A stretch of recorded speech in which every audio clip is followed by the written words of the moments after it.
Hi friends, இப்போ நம்ம என்ன பார்க்குறோன்னு பார்த்தீங்கன்னா, நம்ம குடோனுக்கு பக்கத்தில் வெறும் முள்ளு செடியாக தான் இருந்துச்சு. இப்போ அதெல்லாம் எடுத்துட்டு சோலார் சிஸ்டம் வரப்போகுது அப்படின்னு சொல்கிறாங்க. இந்த முள்ளு செடி இருக்கிறதுனால நம்ம அவுட்ரு தானா, டெய்லி எப்படியாவது ஒரு பாம்பு வந்துகிட்டே தாங்க இருக்கும். இப்போ நல்லதாக போச்சு, இதை க்ளீன் பண்ணி வேலை பார்க்க போகிறாங்க. அப்படி வேலை பார்த்தாங்கன்னா நம்ம இடமும் சேஃப்டியாக ஆகிக்கிறோம். நம்மளும் பயம் இல்லாமல் நம்ம குட்டீஸ் எல்லாம் கூட்டிகிட்டு போய் விளையாட விட்டுக்கலாம். இல்லாட்டின்னா பயந்து அதுகளவே பார்த்துக்கிட்டே இருக்கிறோம் மாதிரி இருக்கும்.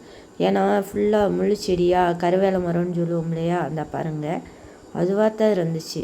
இப்போ அதை க்ளீன் பண்ணிட்டாங்களாக்கும் பாம்பு வராது. அடுத்து அவங்க வேலை பார்க்க ஆரம்பிச்சிருவாங்க.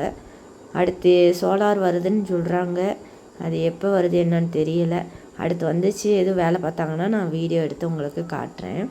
பாருங்க, ஜேசிபியேவும் அந்த முள் மரத்தை பிடுங்க முடியல, அவ்வளோ ஸ்ட்ராங்காக இருக்குது. கருவேல மரத்தை அசைக்கிறதுன்றது சரியான வேலைங்க. நம்மளால் ஆளை விட்டு வெட்ட முடியாது. அதோட முள் பட்டுச்சுன்னா அவ்வளோ பெயினாக இருக்கும். உங்களுக்கு இந்த அனுபவம்லாம் இருக்கா? இந்த கருவேல மரம்லாம் நீங்கள் பார்த்துருக்கீங்களா? கிராமத்தில் இது சாதாரணமாக எல்லா இடத்துலையும் இருக்குங்க.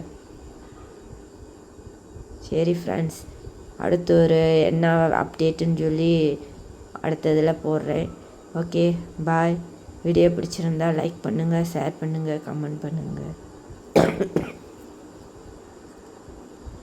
இன்றைக்குள்ளே க்ளீன் பண்ணிடுவாங்கன்னு நினைக்கிறேன். ஓகே, பார்க்கலாம் அடுத்த ஒரு வீடியோவில். பாய்.